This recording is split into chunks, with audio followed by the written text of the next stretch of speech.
Start with the single tag. So what the player tracking that Zebra has developed does is each player has a chip in their shoulder pads, an RFID chip. We put 2 tags on the shoulders of every player, and we track all those movements through receivers that are around the stadium 25 times a second.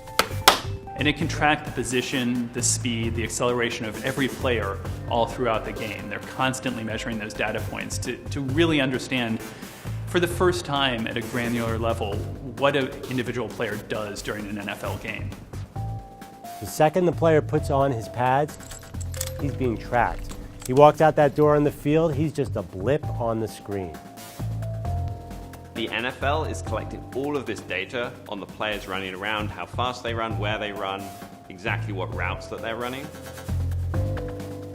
It's about the information that we can now gather about an individual athlete, but really treating each athlete as specifically as possible. RFID chips are going to have a huge impact on talent evaluation.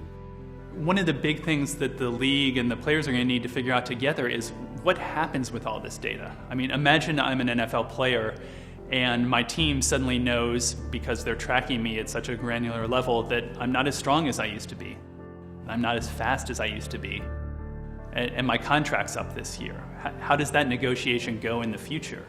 It's a real issue of concern for the players' unions, and I think you're actually going to see the players and the unions push back on some of this a little bit.